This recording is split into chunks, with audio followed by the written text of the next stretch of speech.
Paramashivoham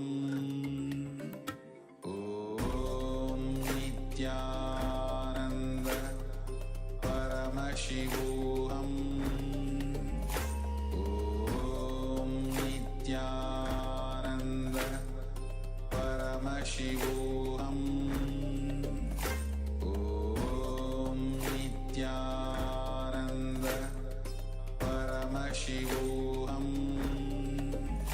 Om Nithyananda Paramashivoham Om Nithyananda Paramashivoham Om Nithyananda Paramashivoham Om Nithyananda Paramashivoham Om Nithyananda Paramashivoham Om Nithyananda Paramashivoham Om Nithyananda Paramashivoham Om Nithyananda Paramashivoham Om Nithyananda Paramashivoham Om Nithyananda Paramashivoham Om Nithyananda Paramashivoham.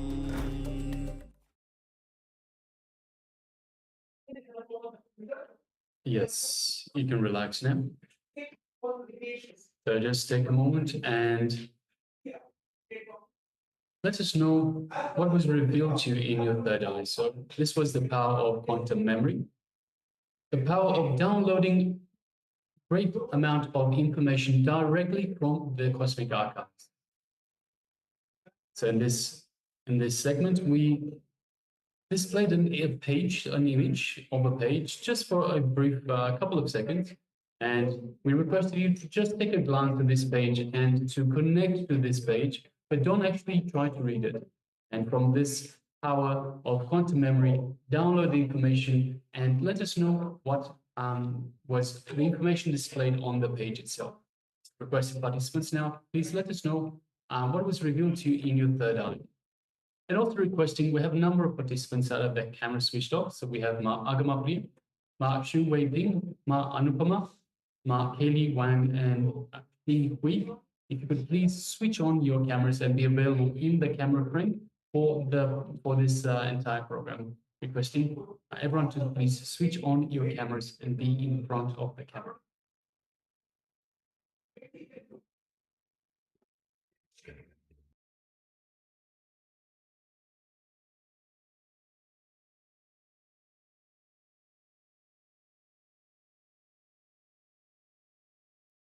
So yes, requesting all the participants that have taken part in this palm manifestation, please let us know what was revealed to you. So this was page number 202 of the book, The Science of Living Enlightenment by the Supreme Pontiff of Hinduism, Bhagavan Sri Nithyananda Paramashivoham. So, all right, so let's reveal, we'll be projecting this page so that we can verify our manifestation. Yes, so as you can see, this is the content of the 202 page. The laws of the cosmos is responsibilism. This starts with heart. The Garh Mandir Sanctum Sectorium, which is in you, is Anand Gandha. Your Anand Gandha is your Garh Mandir, where your God, your Ishta Devata, superconsciousness resides. Integrity and authenticity should be the Dwarpalakas, the guardian who will not allow the tiredness, boredom, depression, any form of powerlessness to enter inside. There is a question for me.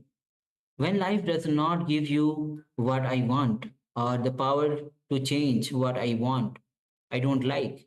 How do I not entertain powerlessness in such a case?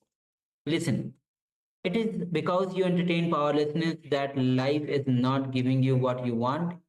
It is not that life first denies you and then you entertain powerlessness. No. Because you entertain powerlessness, life asks you to change or denies you.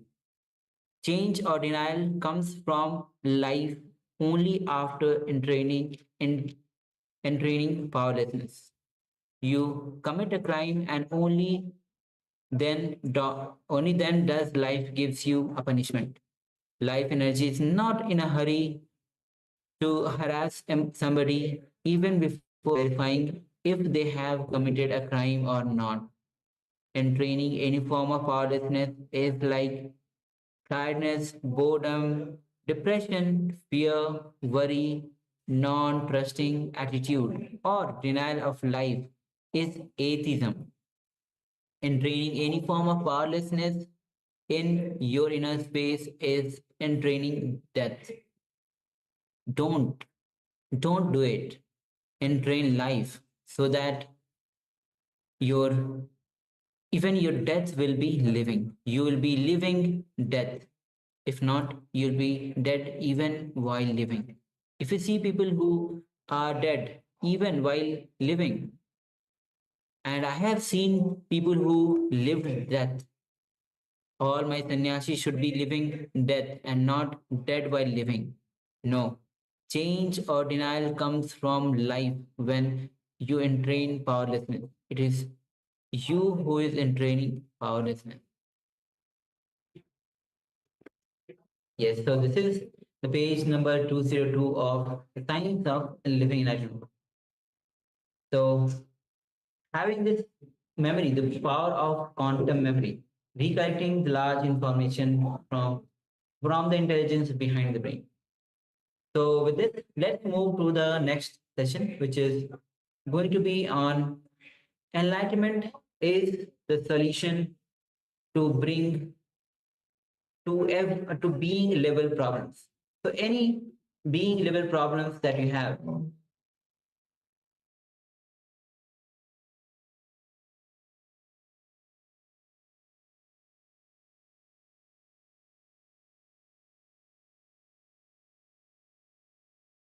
Yes.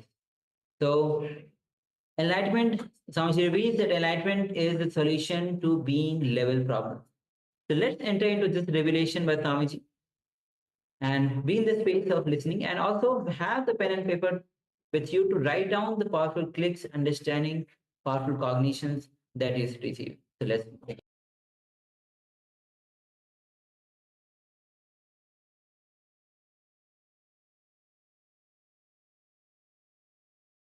If you know how to be aware of the gaps, silence, you will have my presence. I am here, or you are here only to have the presence, not to have communication. If I don't speak, your mind will start speaking to yourself. That is the only reason I speak. So that if I speak, at least your mind will relax. You will stop speaking. If you really stop speaking and start listening, you will start, not only you will start listening, you will see something more will be happening in you. It is the presence of the master that is important. If you think you are learning, you are missing. If you understand, there is nothing to be learned, there is nothing to be known. If you attend 2-3 satsangs, then you will understand. I am speaking the same thing. I am telling the same thing in different words.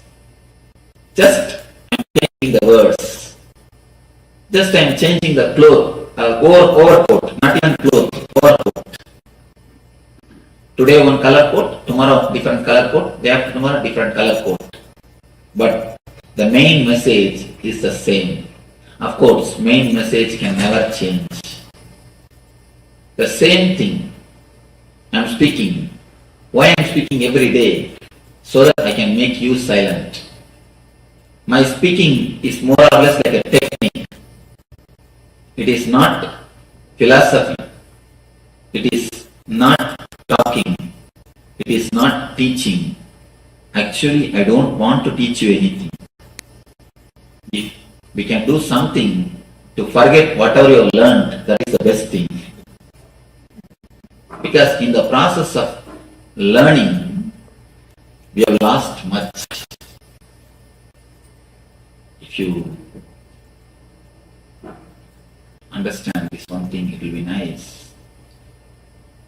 Till the age of 7, children think by visualization, not by verbalization. You need to understand that visualization and verbalization. Till the age of 7, when you say something, children immediately see the scenes. They just visualize and then they process.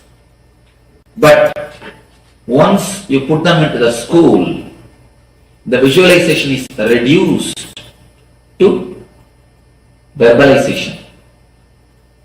Visualization is just killed, destroyed to verbalization. The intuition is reduced to intellect. There was a great mathematician from India. If you have heard of his name, I don't know, Ramanujam. A great mathematician. In his time, nobody else could even come near him.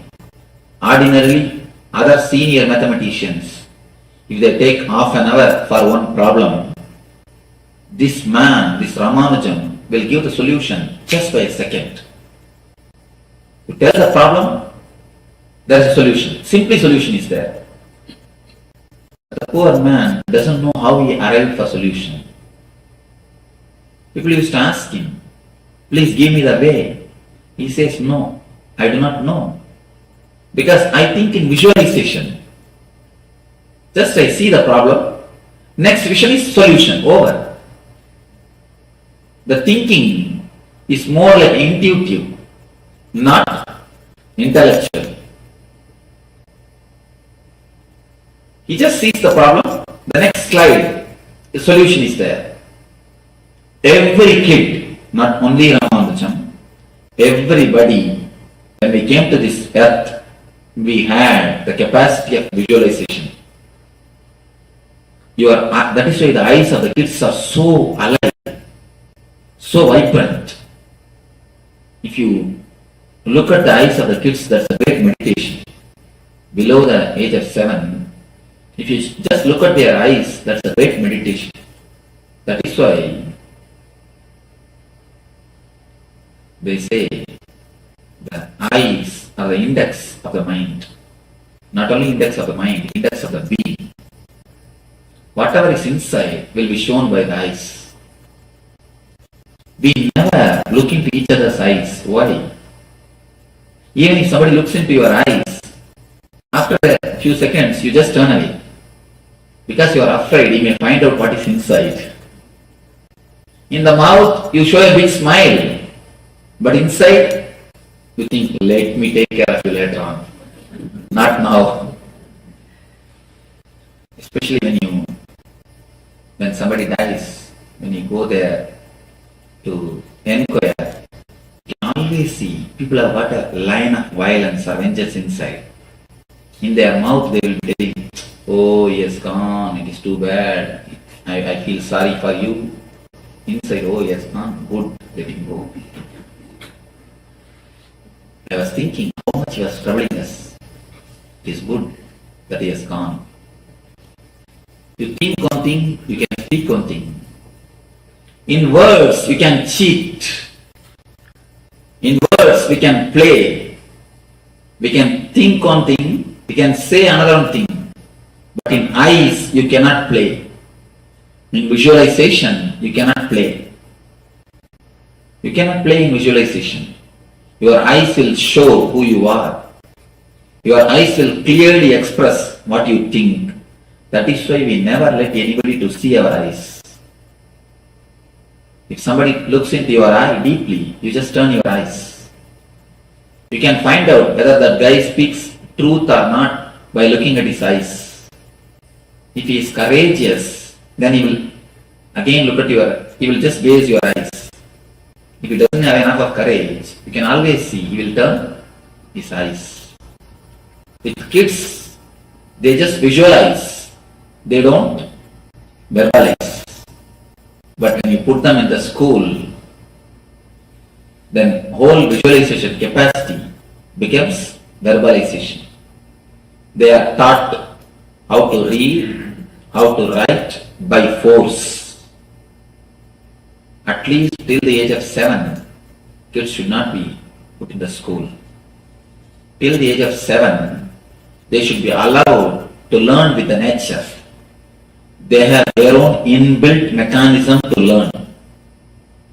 They learn from the trees, learn from the nature, learn from the father, learn from the mother. They have their own method to learn.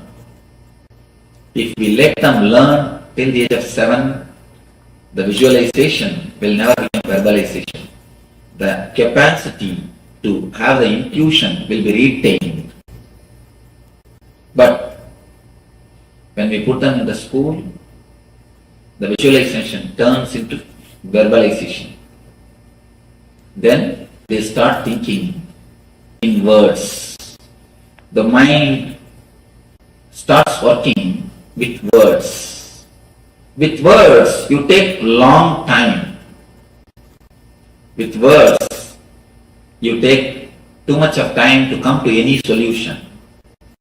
That is the difference between Ramanujam and other mathematicians. Ramanujam thought in visualization. The other persons thought in verbalization. The greatness of Ramanujam is he never went to school. Actually, he had never been to formal school. So that he could retain his visualization capacity, his innocence.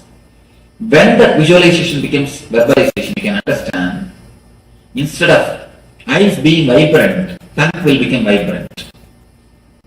Then visualization is turned to verbalization. It is almost like a psychological castration. I'm using a strong word, but it is truth. Psychologically, the man is castrated. The being is castrated. Because with visualization, any problem, you will have immediate solution. With verbalization, you have to go through a long process to come to a conclusion. Verbalization belongs to logic. Verbalization belongs to head. It is easy to have, but visualization is difficult to handle. A man who has got the visualizing capacity will have the tremendous freedom. He will be so ecstatic, joyful, you cannot put up with him. That is why from the time immemorial, all the enlightened masters are poisoned, crucified, the stones are thrown, they have been thrown out of the country.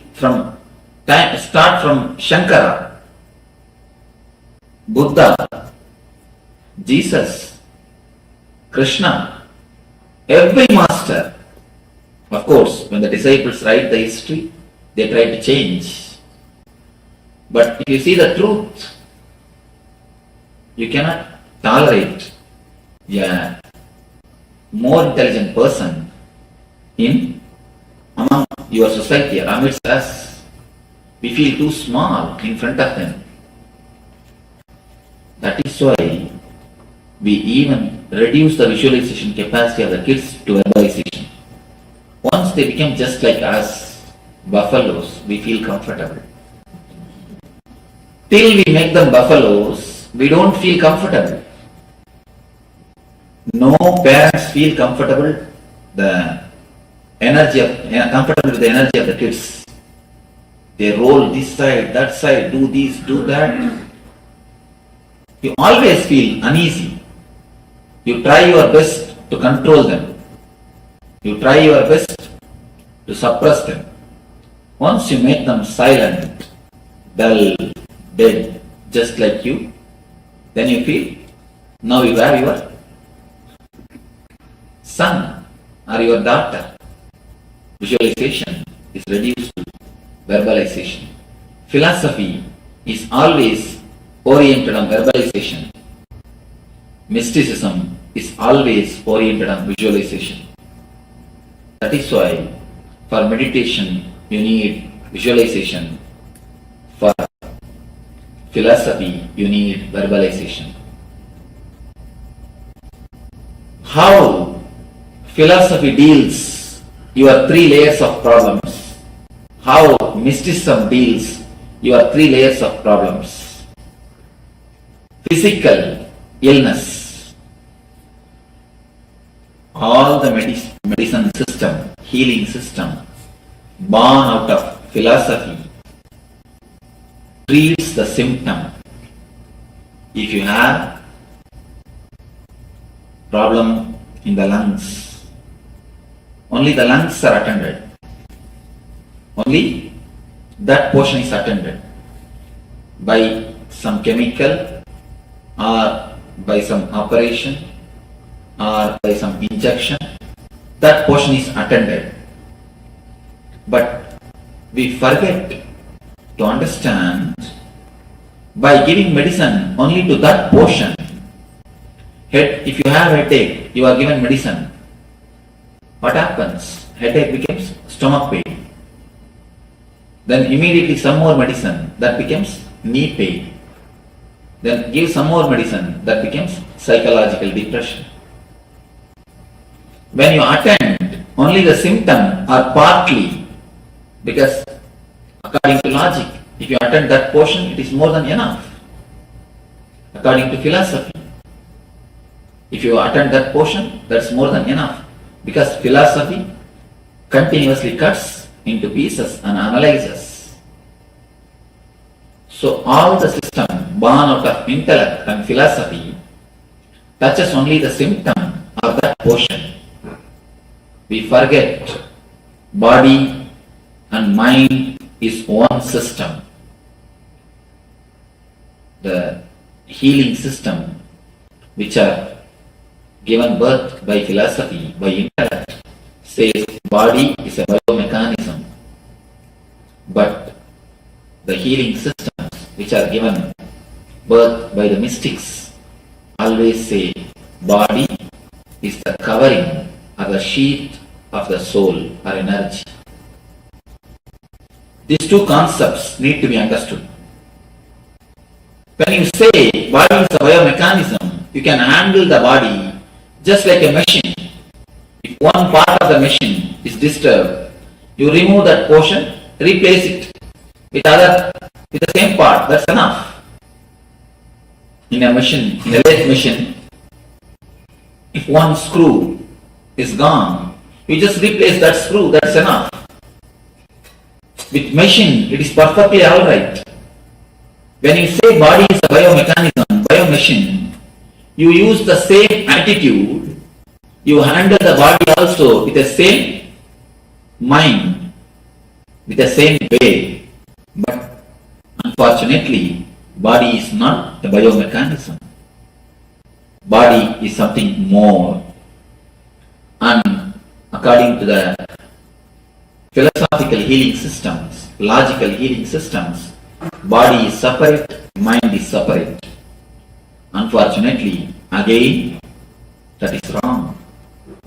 That is why, whenever you treat the symptom or only that portion, disease is only transferred or postponed, never cured.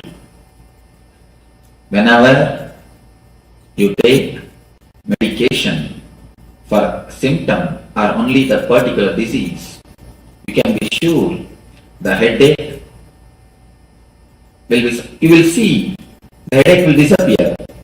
But either today or tomorrow it is going to come as a stomach pain.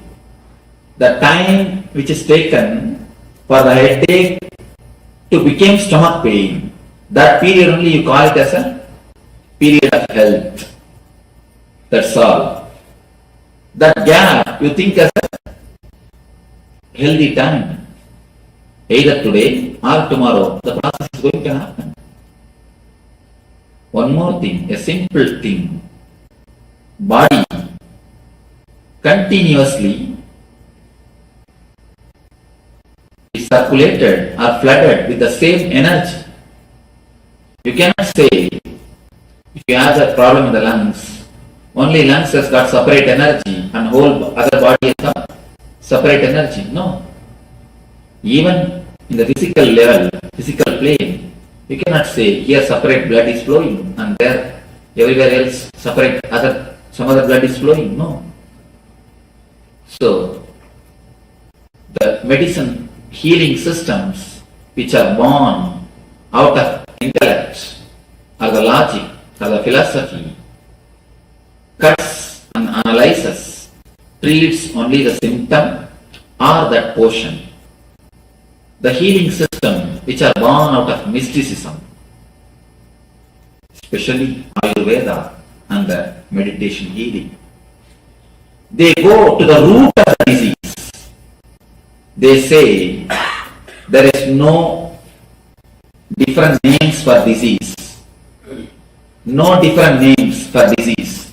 Only two things, either disease or health, that's all. People come and ask me, Swamiji, what all the disease you can heal? I tell them, what do I know? I do not know anything about anatomy. I can heal the disease which you can name and diseases which you can't name. That's all, that much only I can say. Because according to me, according to the meditation healing, only two things. Low energy, high energy. Disease, health, that's all. The root is only one thing, either low energy or high energy. We do not look at the man. The mystics do not look at the man as the biomechanism. They look at him as something more than biomechanism. It is the root which needs to be healed. It is the being which needs to be healed, not the part or the symptom. If you try to cut the trees to destroy if you try to cut the branches and leaves to destroy a tree, can you successful?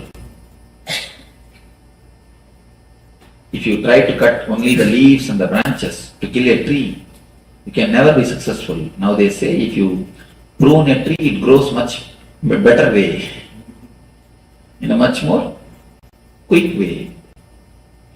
So by treating the symptom, by treating the outer layer, you will not be touching the disease. In the language of the mystics, they touch the root.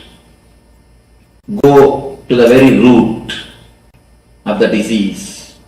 Go from where disease starts, where your being and mind is not ease with each other. The root of the disease is the uneasiness between your mind and your being.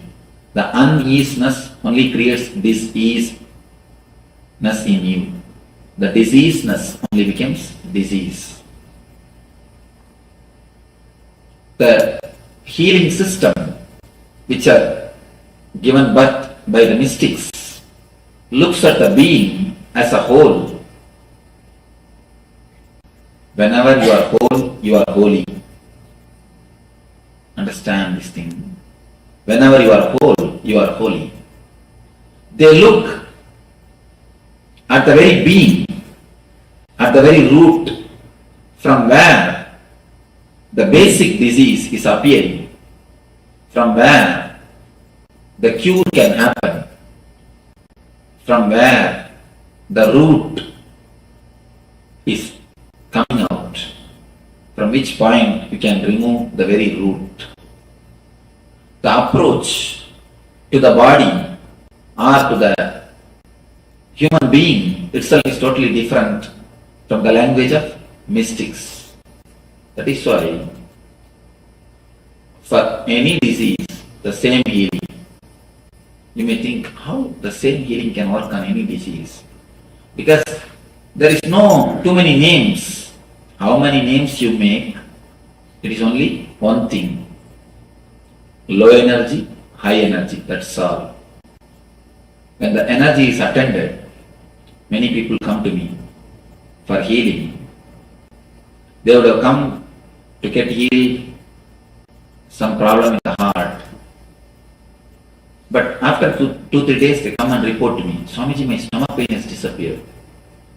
I had a tumor in the hip that has disappeared. How it is? I didn't tell you about that. I always tell them, never think disease are separate. You have 2-3 disease. Never think you have 2-3 disease. Disease means it is only one.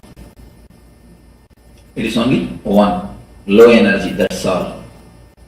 The whole thing can be classified under one category, under one thing. So when you touch the root, you heal the disease. Whenever you touch the symptom or the part, you only transfer or postpone the disease. When you touch the root, only then you heal it, you cure it. So the mystic's approach towards the body has given birth to the Ayurveda and meditation healing. Whenever it is necessary, some chemicals to be supplied from outside, they give the Ayurveda medicine. Whenever it is necessary, some negativity to be removed from inside, they give the meditation. So the meditation and the medication both are the root of holistic idea or holiness, wholeness. The mystics look at the mind, look at the man in a different way. Philosophers look at the body, look at the mind in a different way. Next, in the mental level, the level of education or information, how the mind is looked by the philosophers. According to philosophy, you are a matured man if you know the informations. According to philosophy, you are a man who has got your own position or social status if you know the facts and figures. You don't need to do anything more. Just a fact is more than enough. Just figures are more than enough. Just if your mind is alive, active, if your mind has got enough of information, that is enough. That is why all the schools, all the universities, all the mental education centers, mental training centers created by philosophers, created by logicians, helps you to improve your concentration. They speak only on concentration. They speak only on collecting information. They speak only on processing the information. Collecting and processing the information, nothing else. If you know that, that is more than enough. That is why all the schools, universities, they train only on the facts and informations. They make your head too big. Your whole energy is just sucked by the head. And you should know a fact. Just a few months ago I read in a poll survey. In every university, when a person leaves the university with a gold medal, especially gold medalist, every university, at least some 50 to 60 people leave the university every year with a gold medal. Every department will be having a gold medalist. They took a survey. After 10 years, how the gold medalists are living. What is their life? They say more than 70% of the gold medalists live in a poverty land, in a poverty way, and broken relationship. Their lives are just hell. It's not small number, more than 70%. It is true. What I am giving you is a fact from a poll survey. I read it in a magazine.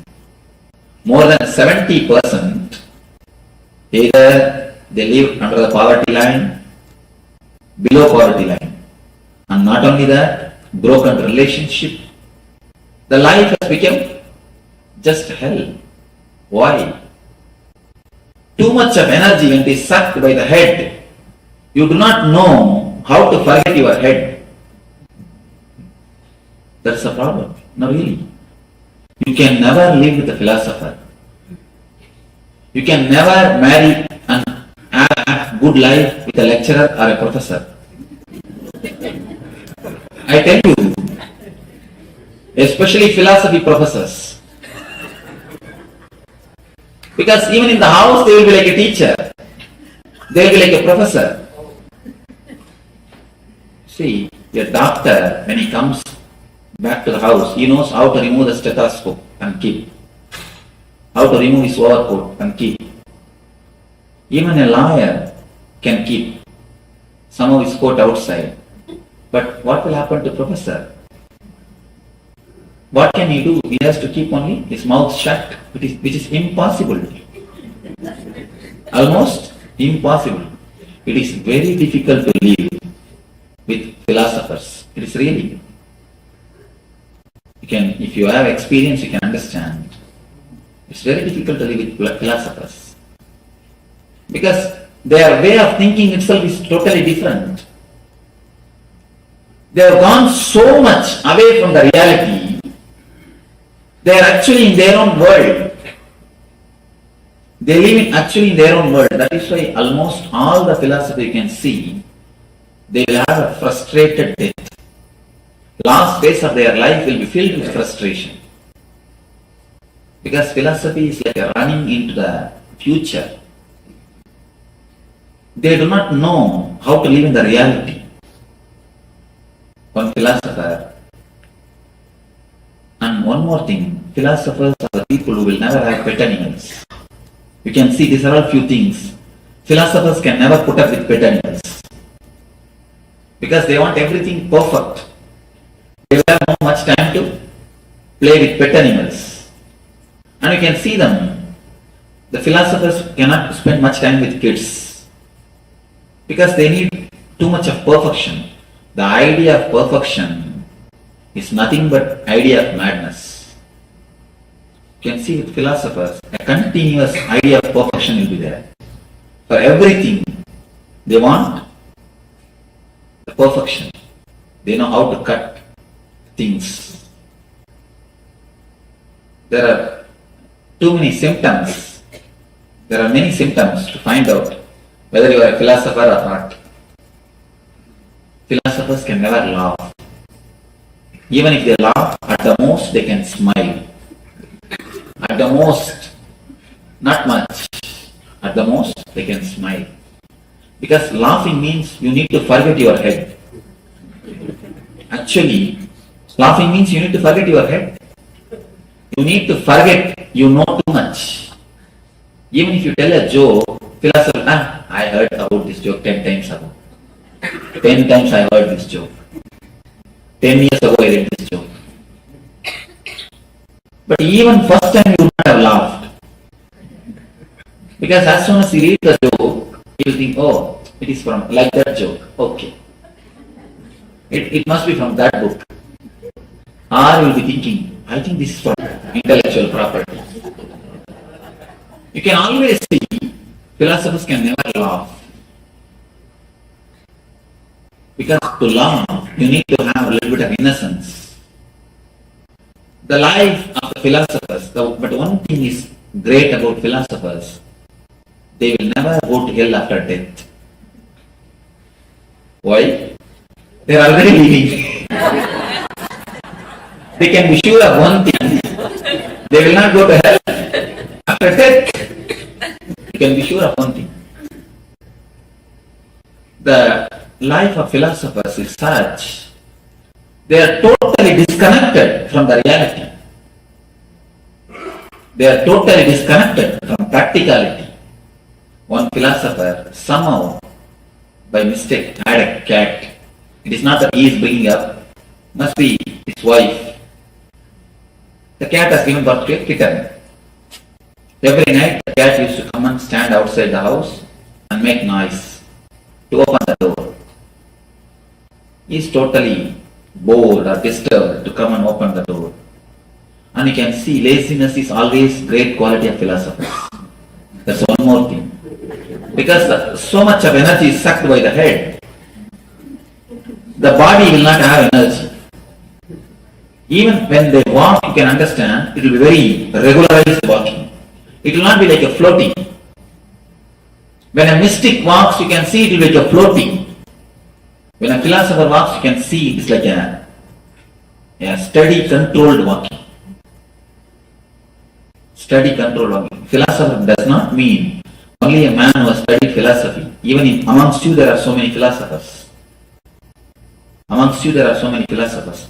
The person lives with a tightness. You can always see he will be philosopher, intellectual. He may be in another field. Even in the field of art, poetry, painting, dancing, there are many philosophers. Somehow they enter into this field. They enter into this field. It is not that just because you are a doctor, you are not a philosopher. Just because you are a lawyer, you are not a philosopher. When I say word philosopher, I mean persons who are oriented too much on head. Too much on the head. Too much of idea of perfectionism. Too much of conditioning. Too much of ego. When a mystic walks, you can see it will be like a flower. Flower flowing. It will be more like a floating. It will be more like a floating. When the philosopher walks, you can see it will be very straight. More or less like an army man. So this man, someone wants to get rid of this cat. So he called a plumber and told him, make 2 holes, one for cat, one more for kitten. Wife said, why? One hole is more than enough. In that itself, cat and kitten both will come. Philosopher said, keep quiet. What logic you know? You do not know anything about logic. I am a philosopher. When I say do it. Yes, philosophers knows the logic. For cat, one is necessary. For kitten, one more is necessary. But only practical people knows. Plumber knows practicality. One is more than enough. The person who is head oriented will be so much away from the reality. That is why the gold medalist, all the university gold medalists, after 10 years, 70% of them live in poverty, broken relationship. Broken relationship. To relate, you need your being, not only head. I have seen many people coming and talking to me. Swamiji, my husband is such a great philosopher. It is so difficult to relate with him. And male come and complain to me. My wife is such a person of perfectionism. It is very difficult to live with her. Whenever someone is philosopher, you can be sure the house which is supposed to be a Dharma Kshetra will become Guru Kshetra. Dharma Kshetra will become Guru Kshetra. Because the philosophy makes you move from the reality. With philosophy, your energy is just sucked by the head. Only head, nothing but head. Just head, head, head. Nothing else but head. With mystics, the training of the mystics, the mystical education centers,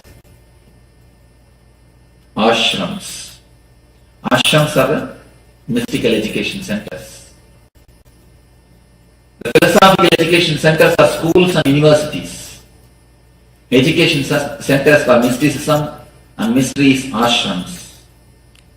Ashrams are the mystics.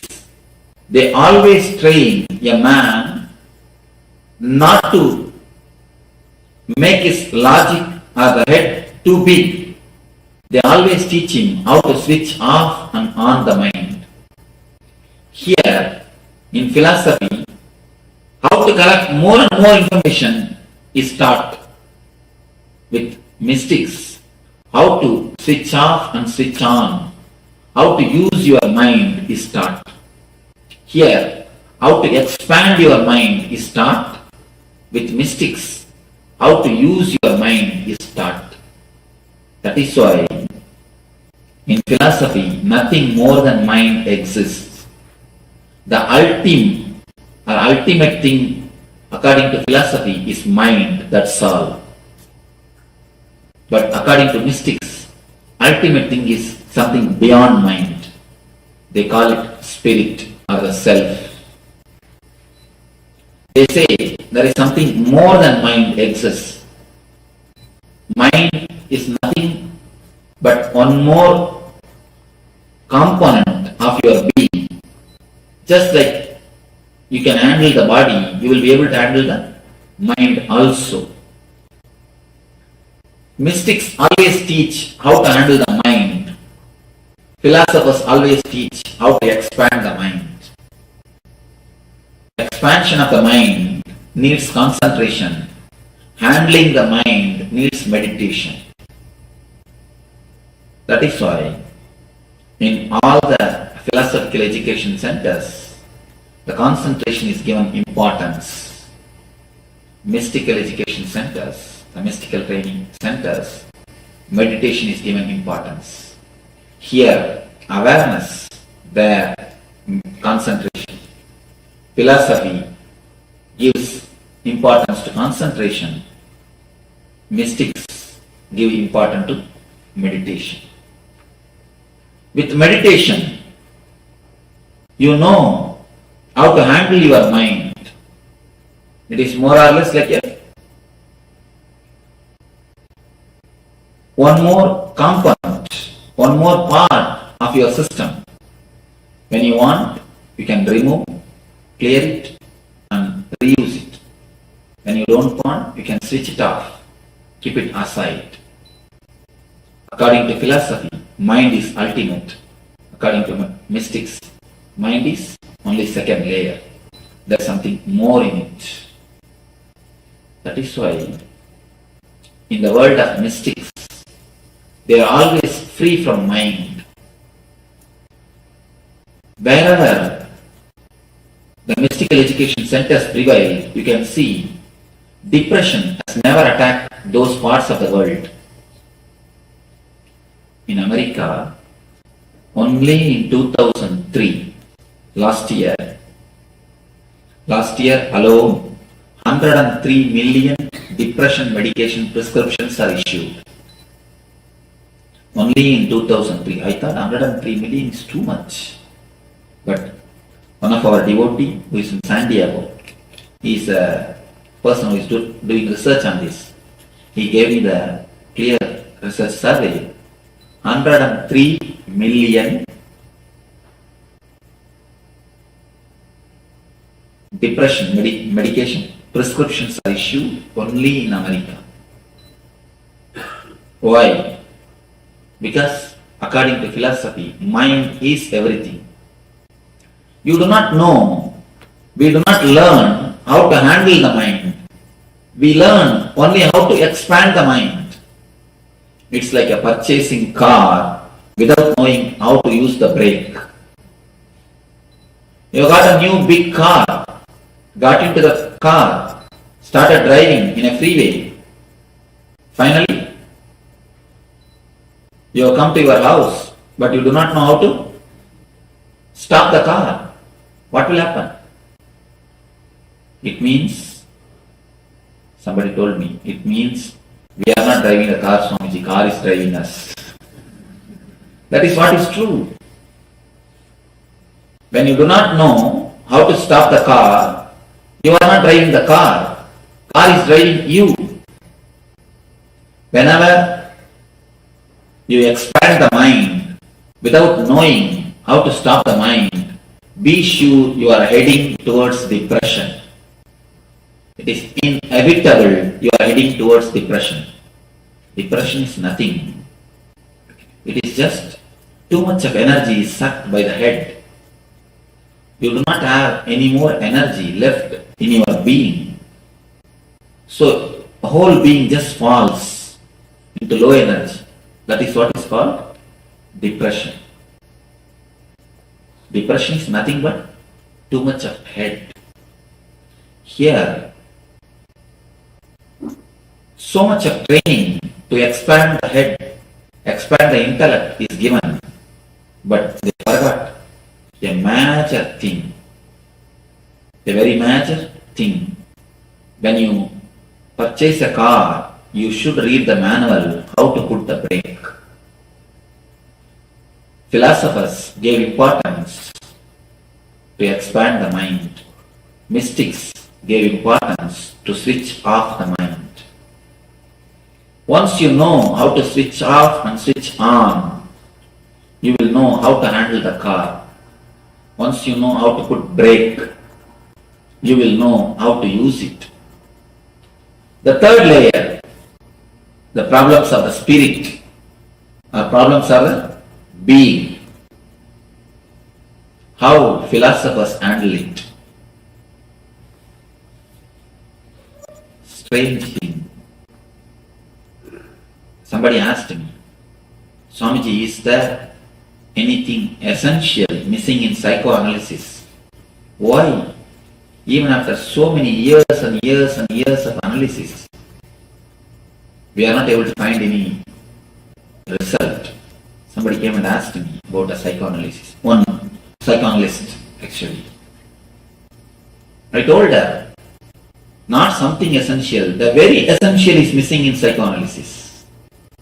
Psychoanalysis is the solution for the problems of the being from the philosophical mind, at the philosophical level. What actually psychoanalysis does? What actually psychoanalysis does? Continuously analyzing. That's all. You will be speaking your problems, and the psychoanalyst will be listening to the problems. After a year, he becomes patient, you are freed. And you should know a strange truth. Again, a truth actually. They took a survey in which field people became mad. Architect, or lawyer, or engineer, or contractor, or doctor, or psychoanalyst. They took survey in all the fields. The result says psychoanalysts, psychoanalyst doctors are the people, only in that profession, too many people become mad. Why? Continuously listening. Everybody vomits on their head. What will happen? They start eating the others' negativities. Not only that, continuously talking, how can you find solution? You'll be only analyzing. Going to the psychoanalyst is a fashion, I think. If you go to a bigger psychoanalyst, you are a rich man. It is nothing but a fashion. You can never get a solution. Except solution, you can get everything.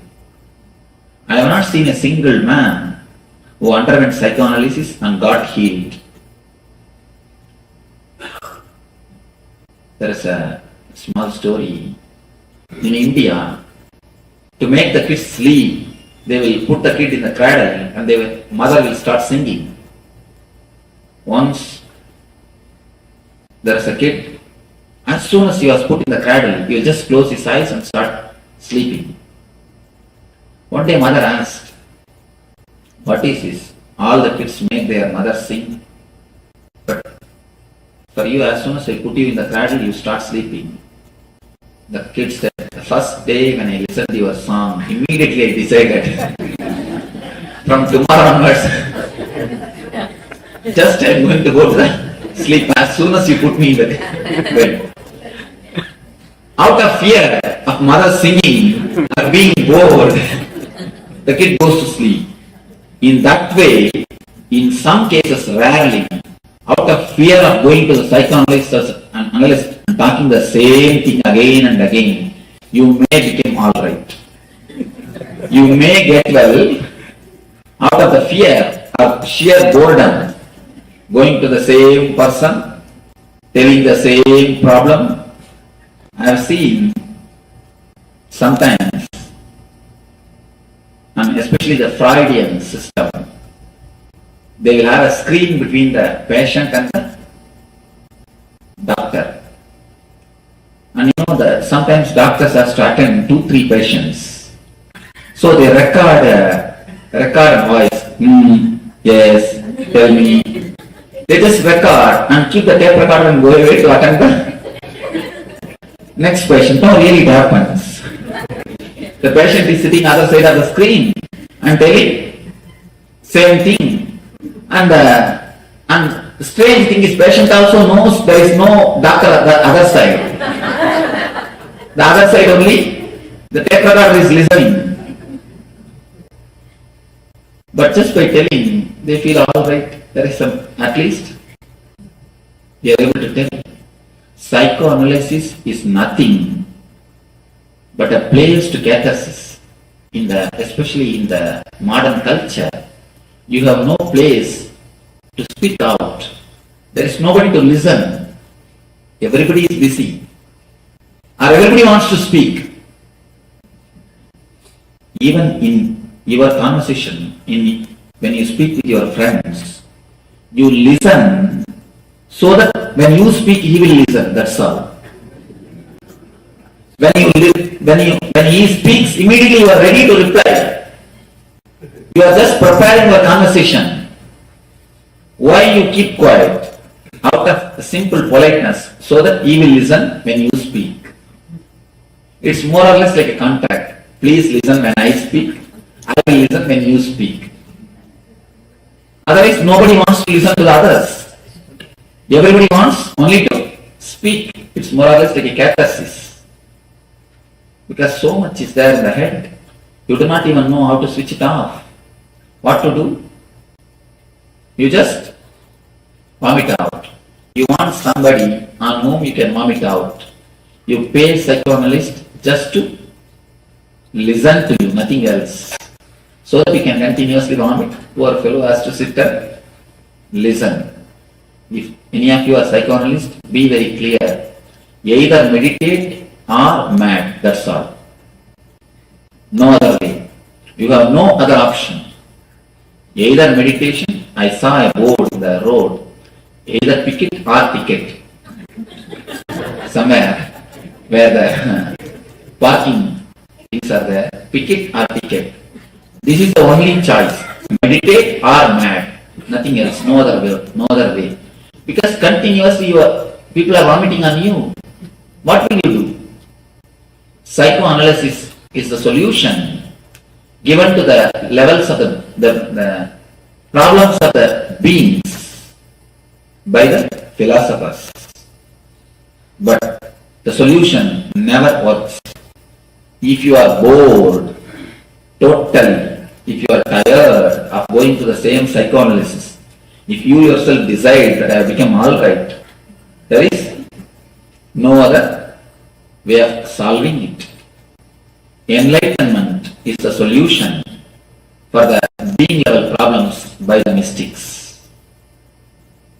Philosophers give the solution of psychoanalysis. Mystics give the solution of enlightenment. Enlightenment means not analyzing, just throwing away. Analyzing your dustbin, is it going to help you? Analyzing your dustbin, is it going to clear you? Analyzing your dustbin is not going to make to solve the issues. If you want to clean your house, if you put everything from the dustbin, start analyzing it. Is it going to clear your house? Is your house is going to become clean? No. Only by throwing the things totally away, merging into the ananda, ecstasy, the problems are going to be solved. Three things. For physical problem, they make the energy to come from inside. For mental problem, they teach you how to switch it off. For the being level problem, they put you in the ecstasy or the bliss. The solution from the mystics is total. Solutions from philosophers is intellectual. But for the logical mind, if you look superficially, the healing system born out of logical things feels like good. The education system born out of logical mind feels like good.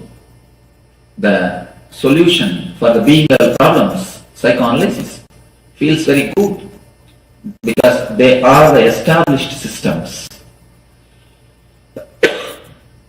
Mediocre things always flourish because mass is always mediocre. The mystical things are never for mass, it is only for very few intelligent people. For mystical things, you need to have little patience. You need to go through it. You need to allow the process to happen. You cannot just jump. But mind is monkey. Mind is totally restless. It wants instant. A small story. 3 monkeys. They got 1 mango. All the 3 wants to share the mango. How can 1 mango be shared by 3 monkeys? They went to a master for solution. Master said, all right, all the 3 of you, plant this mango. Once the mango tree comes, you will have lot of mangoes. You can satisfy your whole life by eating the mangoes. These 3 monkeys thought, all right. They planted. 1 monkey took the responsibility of pouring water. The other monkey putting the manure. 3rd monkey, security. 6 months they did their job religiously. But unfortunately, the seed has never sprouted. The tree has never happened. They went to the master to complain. What did you teach? What has happened? We have lost even that 1 mango. Why did he give such an idea for us? The master called all the 3 of them, started inquiring what has happened. First monkey said, every day religiously I poured water morning 6 o'clock. I stopped even going for a morning walk, but I poured water religiously. Second monkey, every day evening 4 o'clock I put the manure. I stopped even going to the gym. Doing this religiously I did. I do not know what has happened. Third monkey, 24 hours I was standing there as a security. I never even went for my dating. I was there as a security. Not only I was standing there as a security, every day at least once I digged out and saw whether it is sprouted or not. You need to give little space for the mango to sprout. Not only water or the manure, a little bit of space for the mango to sprout. Your very urgency, your very restlessness will not let the mango to sprout. With mystics, you need to give little bit of space, little bit of time to let the meditation work in you, to let their presence work in you. If you want the plastic rose, it will be available ready-made. But if you want the original rose, you need to wait for a few days so that it can flower. If you get from the market cut rose, don't think it's original rose. When I say original rose, I say the rose with the plant. You need to wait for a few days. So you need to wait. But mind is such, we are not ready to wait. The restlessness, that is why we take the solutions given by philosophers. We take the solutions given by logic mind. When you take the solutions of the logic mind, the philosophy, you solve it only superficially. When you take the solutions given by the mystics, not only you solve it, you dissolve it. Your very personality transforms. Your very being undergoes a new alchemy. Man becomes divine. Man just reaches the ultimate flowering. Just you became enlightened. Your consciousness takes a new dimension. You reach a different space. With philosophy, you will be solving your problems every day. With mysticism, you will be dissolving your problems once for all. So, it is up to us to decide philosophy or mysticism. Let you understand this. Let this understanding lead you to be in, became one with the eternal bliss. Let your being be in, one with the eternal bliss. Nithyananda. Thank you.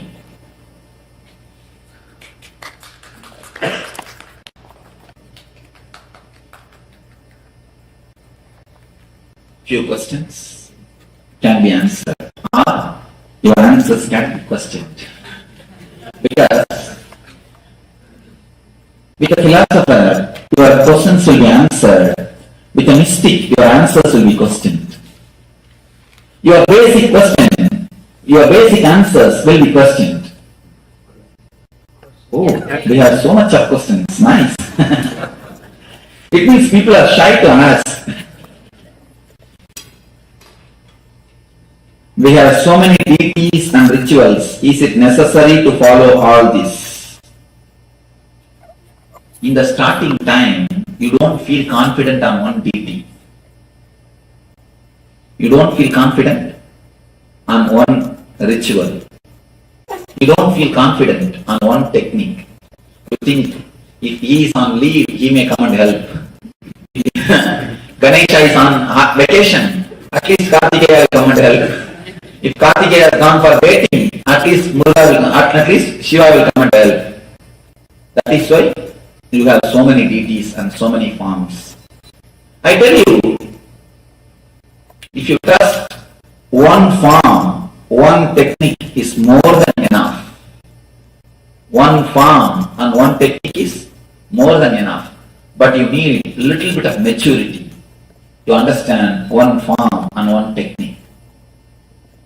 So, if you really want to grow spiritually, if you really want to have the fruit, I tell you, one form and one technique is the right method.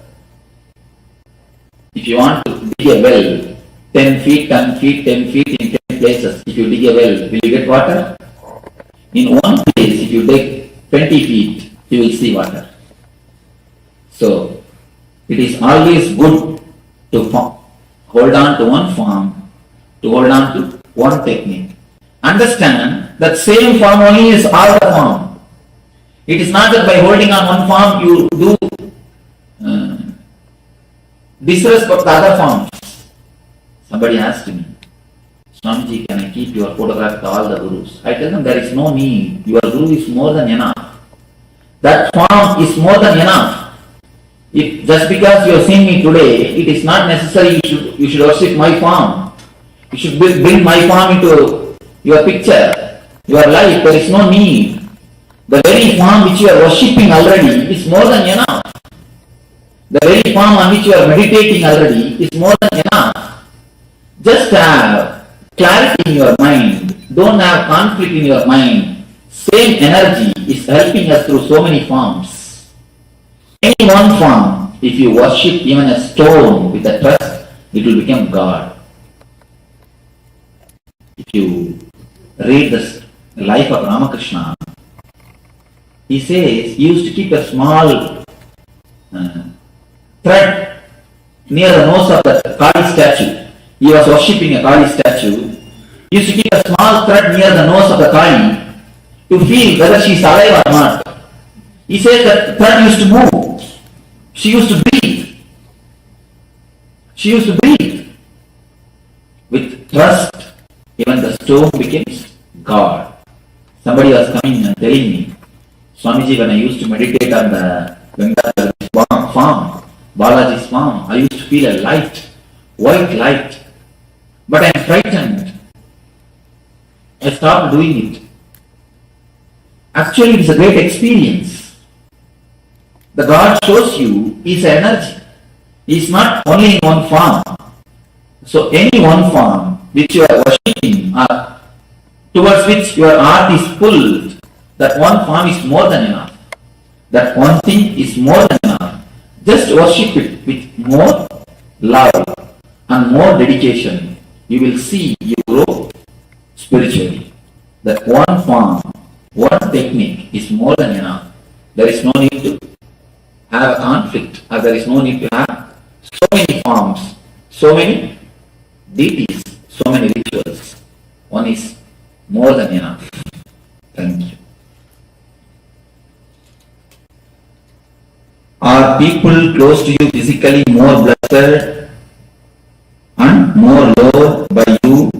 Can we feel close to you being physically away? A beautiful question.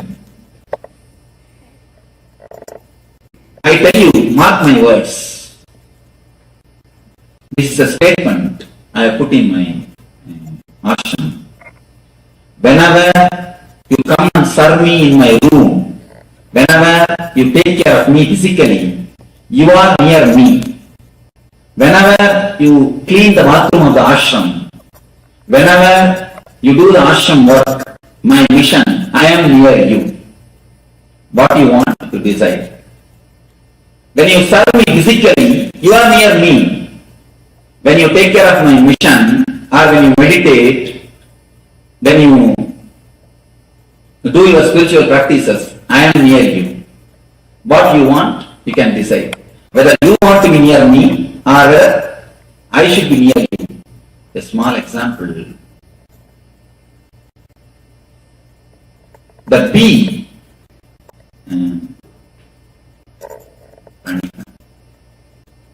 என்ன வார்த்தை?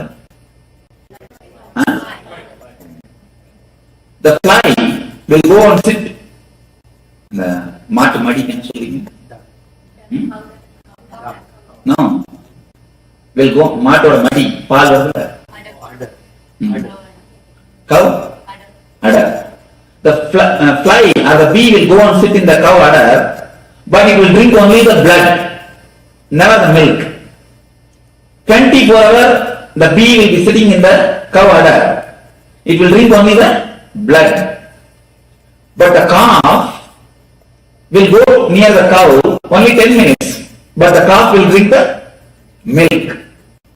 So physically being near me or being away is no way related to the spirituality or being loved by me. You should understand in the chariot, somebody has to be a wheel, somebody has to be a flag. If the flag thinks, I am not given the opportunity of being near a wheel, being a wheel, then flag will not understand a small thing. You should understand this. Once the Vishnu, he went to Vaikuntha. He entered, before entering into his room, he left the sandals, his shoes outside the room and went inside the room. Then the conch and the Sangha and Chakra, you can see. The conch and the disc, both of them laughed at the Padri and the sandals, telling, hey, how much you serve the Lord, how much you put your energy to hold the Lord's feet. You see, when he goes to his room, you are left outside. You are away.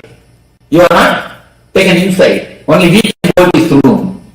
Only we can be with him in his bed. You see, you are there. We are only going with him. You cannot be physically near him. Then the Padri asked the Lord, "Oh Lord, is it true?" Then Vishnu says, by touching the Padga, people can become enlightened, but never touching the Shankar Chakra. Not only that, Vishnu says, oh, this constant discuss told like that. First thing, they did not understand the importance. And next thing, they did not understand the truth. So just for this sake, let them take birth as a Bharata and Shatrughna and worship you for 14 years. He cursed them. Shanga and Chakra only took birth as a Bharata and Shatrughna. 14 years they have to worship that Bharata for this one word. In the Ramavatar, the Vaikuntha when it happened, Vishnu says, both of you take that. In the next incarnation, let you both take the form of Bharata and Shatrughna and worship the Padga. And not only that, that is why in Ramavatara, Bharata and Shatrughna has to be away from Rama for 14 years. Only Lakshmana is with him. So never the physical nearness means I accept. If you understand one more thing, I have only one body, how many can serve me? There are so many everywhere. And you see, when I am in America, all Indian disciples feel they are missing me. When I am in India, all American disciples feel they are missing me. Physically being near me has nothing to do with the idea that I love you or I don't love you. My love is above the physical presence. And one more thing.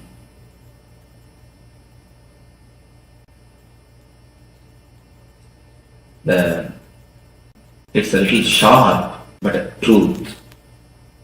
Bhagavata, that's a question asked by Sukha to Krishna. To Krishna, the question is put. What is the difference between you having 10,000 wives and Sisubala having 10,000 wives? Sisubala was also having 10,000 wives.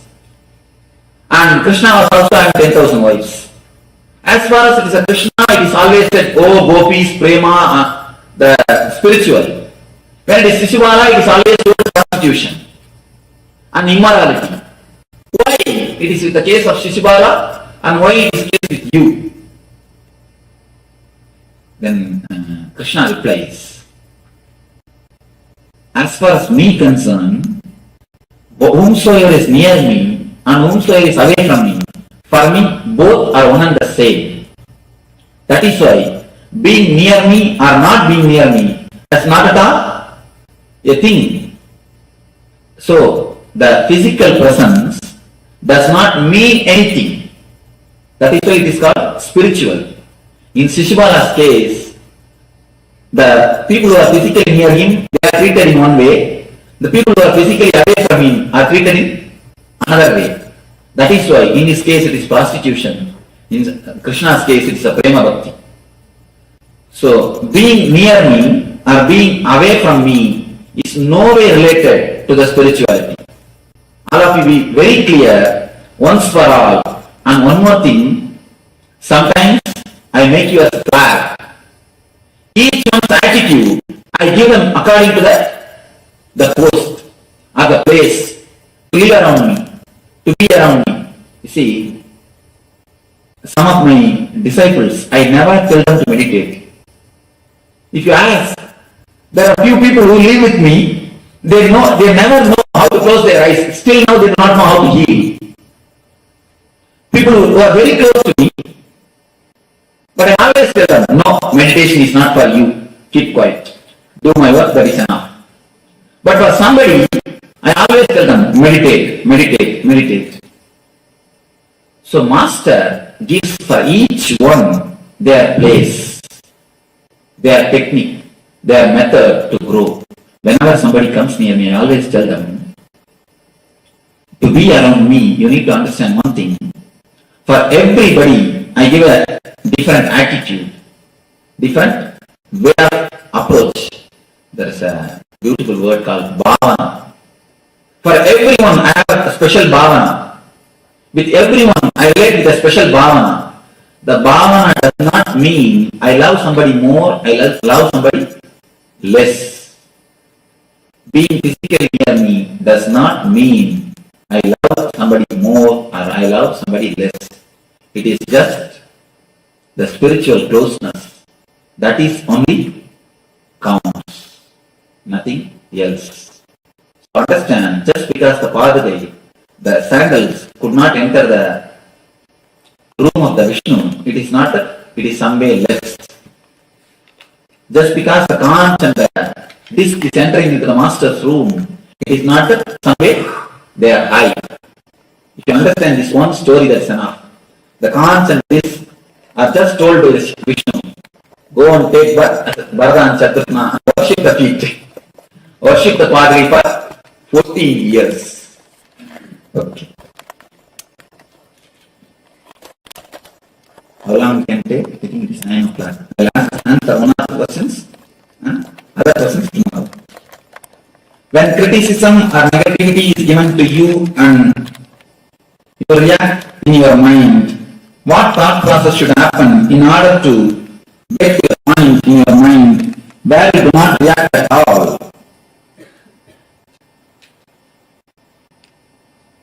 Understand. It is you who choose to get hurt. Criticized. Why are you so much bothered? You do not know about yourself. You don't have self-respect. That is why you are shaken by somebody else's opinion. If somebody says you are a dog, you just bark at him. If somebody says mad, just yell at him. You prove that you are dog. You prove you are mad. Because you don't have self-respect. You just give respect for their words.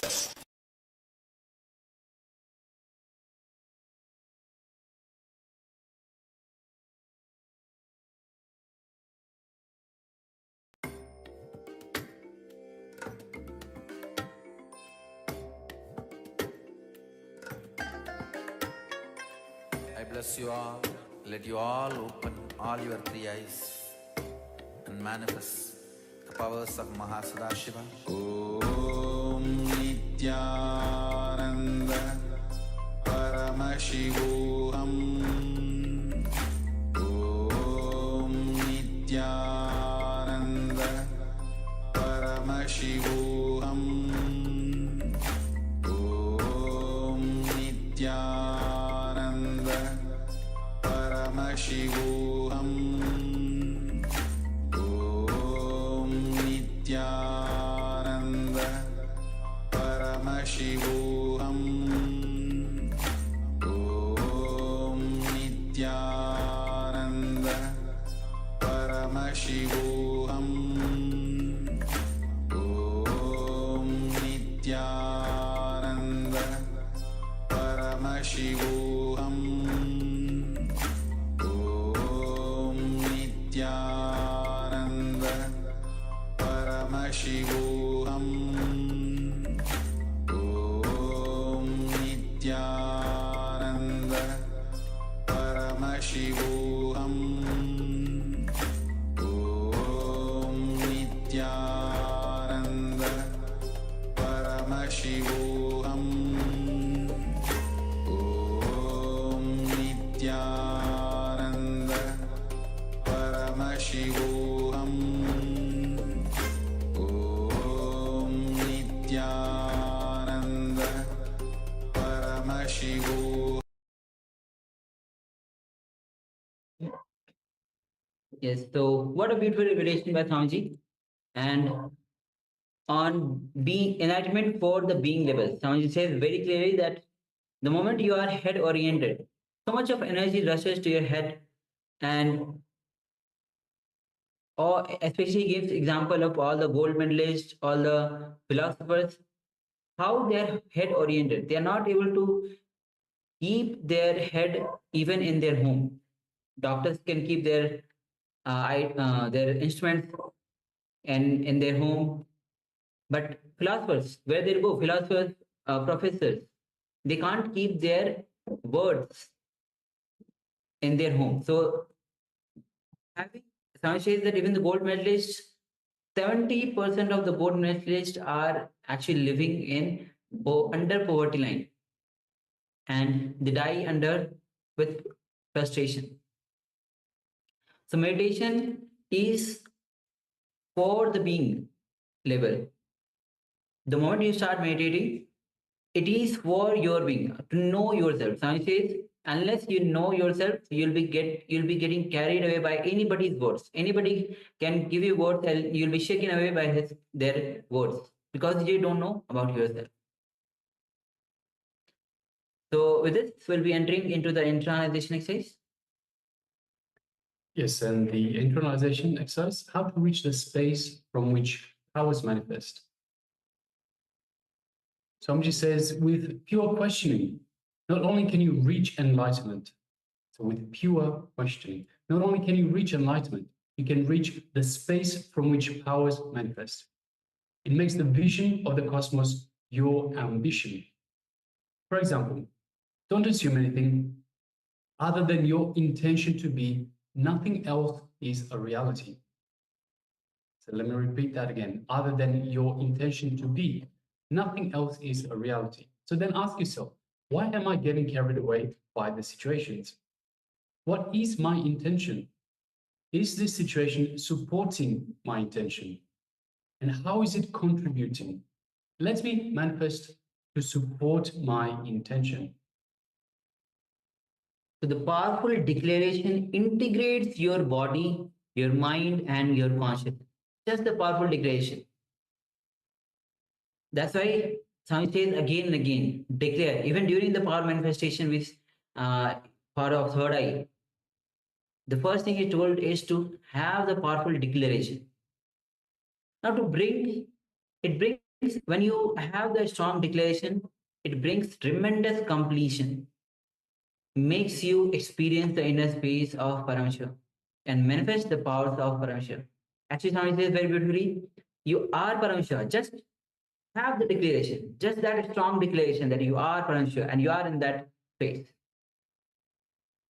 The moment you have the guts to declare Paramashivoham, I am Paramashiva, he just feels mesmerized by you. He just lands and manifests through you whatever you want.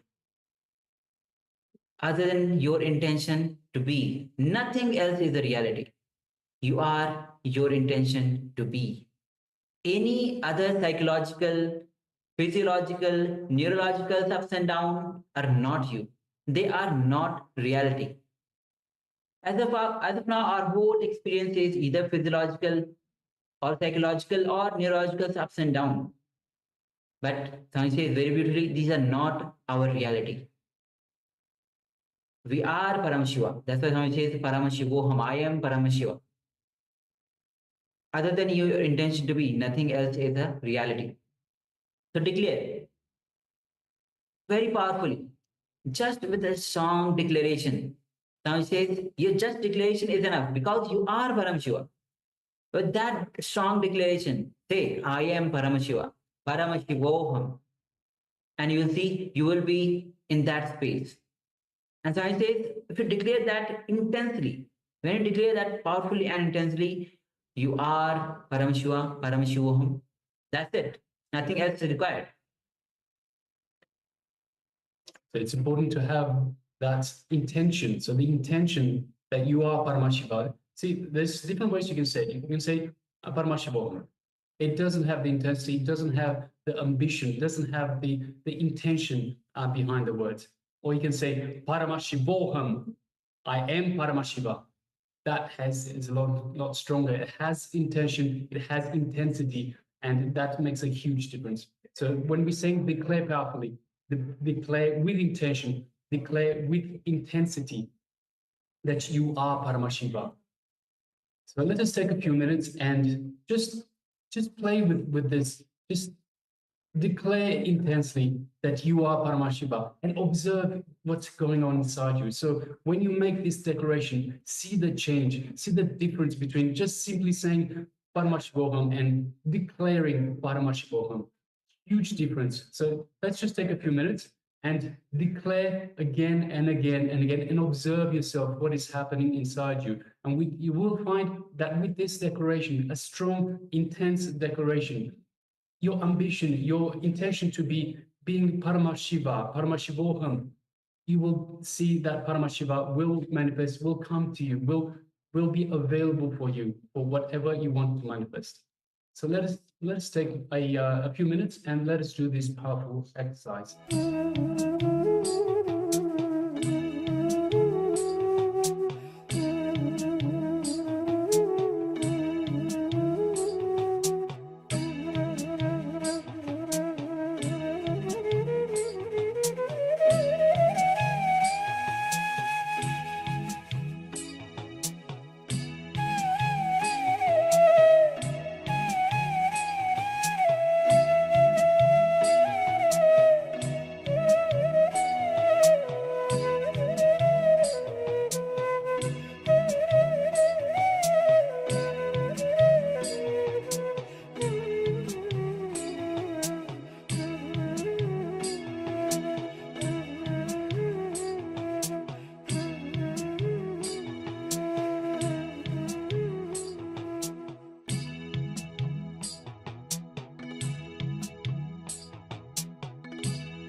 Yes, you can relax now.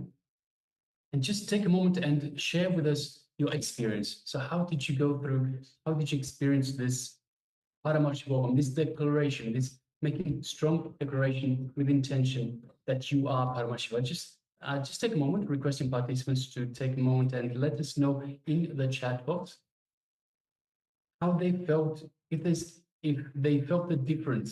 So there's a huge difference. Did you feel the difference between just simply saying Paramashivoham and declaring Paramashivoham? So requesting participants, please take a moment and let us know. Also, we have quite a number of participants that have got the camera switched off, requesting Ma Agamapriya, Ma Shuwei, Ma Anupama, Ma Kelly Wang, and Shi Hui. If you could please all switch on your cameras and be available in the camera frame for this program. And also you can start sharing your experience. I am Paramashivoham. The strong declaration that makes a huge difference. Now it says very clearly, with intensity, with a strong declaration, just be in the space. Just be in the space that I am Paramashiva. Now it says very clearly. Even as we manifest the power, now it says as you are Paramashiva. Just what is needed is that strong declaration. So let's take a moment. And then we'll be moving on to the power manifestation, which today we are manifesting the power of quantum memory.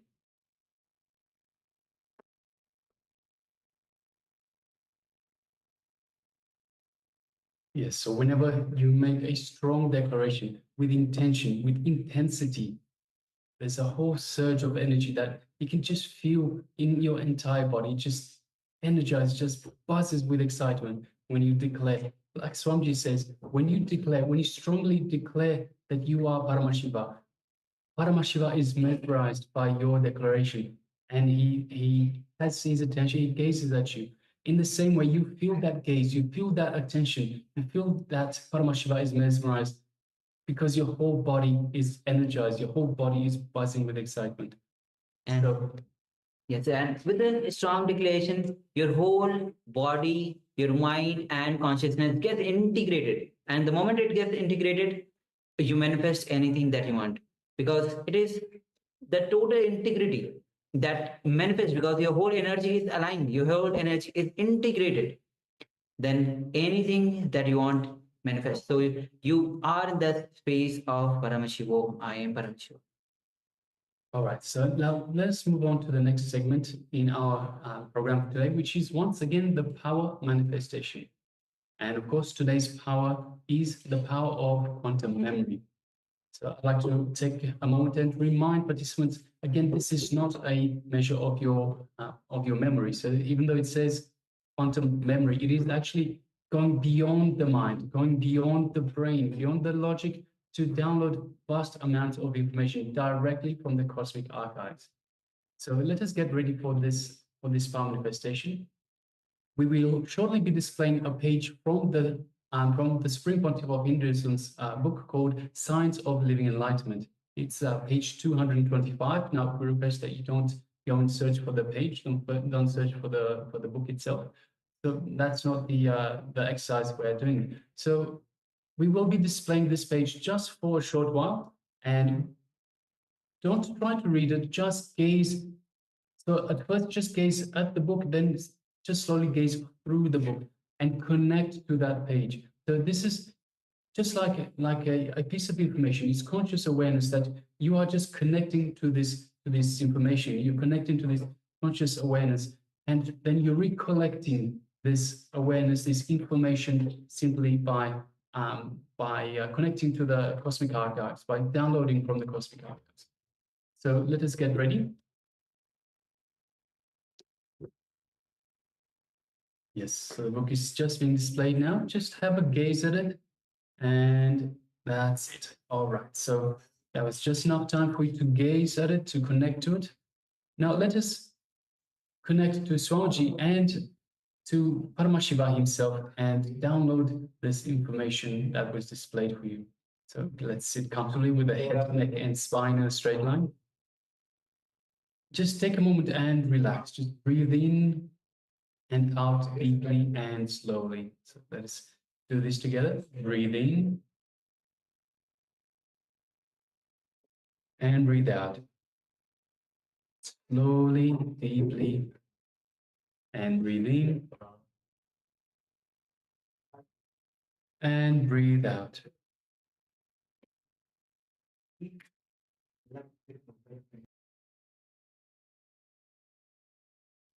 And one more time, let's breathe in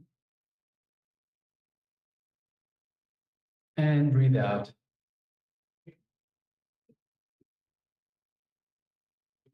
Right now, this space of calmness, let us unclutch from anything the mind throws at us. Any thoughts, any emotions, any worries, any patterns, any incompletions, and of course, any impossibilities. There is nothing that is impossible. So let us just unclutch from all of that. Unclutch by just any time it comes up, just ignore it. Do not get involved in it. You can observe it. Become an observer, just a witness, a mere witness. You don't entangle in it.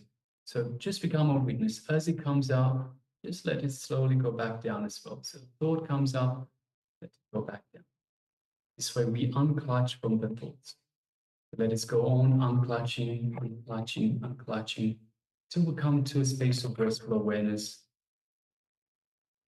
Restful awareness where we feel the gap between thoughts. It slowly becomes wider and wider and wider. In this space is where you connect to your true self. You connect to your divine self, to Paramashiva himself. Just take a moment. And unclutch. Now let us invoke Swamiji into our inner space, which is found just below the heart center, also called as the Ananda Gandha. So this is our inner space. And just mere remembrance of Swamiji in our inner space invokes the Master. So let us just visualize Swamiji in our inner space. Visualize your favorite photo of Swamiji. Nice big smile. Whichever image of Swamiji you are connected to.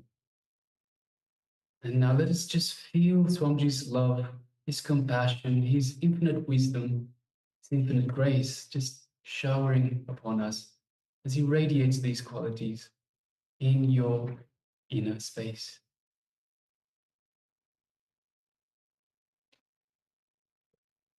Now let us feel Swamiji's energy just flowing through our bodies, from head to toe, reaching out to every cell, every one of the trillions of cells in your body. As it does so, every cell feels alive, energized, awakened, and of course, rejuvenated, most of all, rejuvenated. Now let us move from this space of oneness, so feel this space of oneness with Swamiji. Let us move our gaze gently to the third eye, just between the eyebrows. And as we look into our third eye, just gently, just gazing, not concentrating, just lightly gazing into the third eye. Let us look through our third eye into Swamiji's third eye. And as we do so, we feel a connection. And through this connection, we feel the energy in our third eye.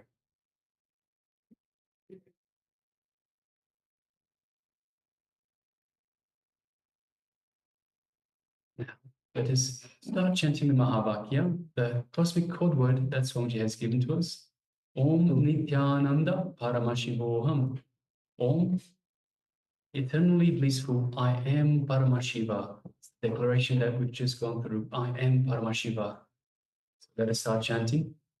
Om Nithyananda Paramashivoham.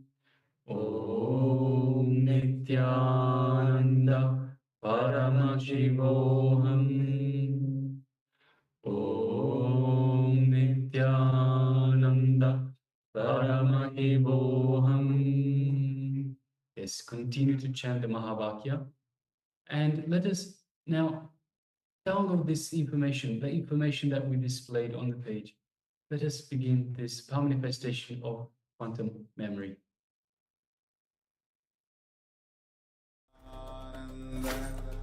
Paramashivoham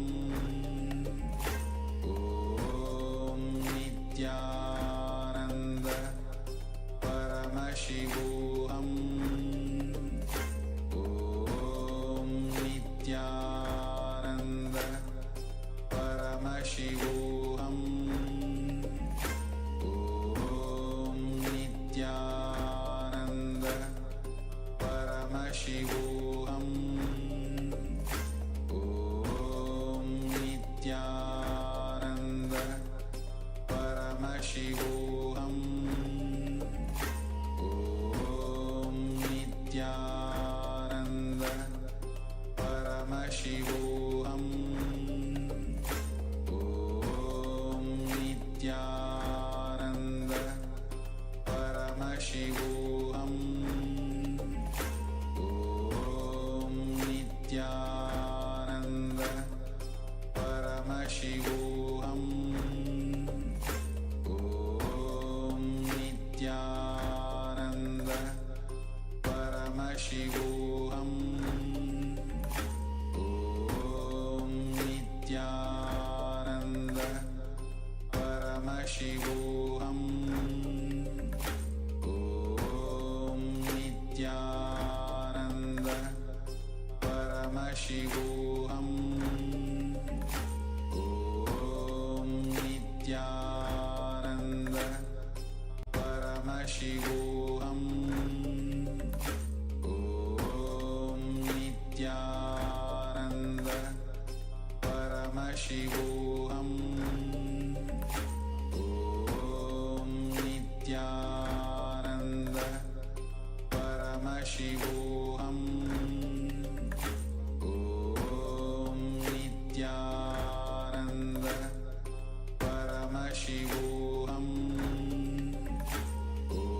Om Nithyananda Paramashivoham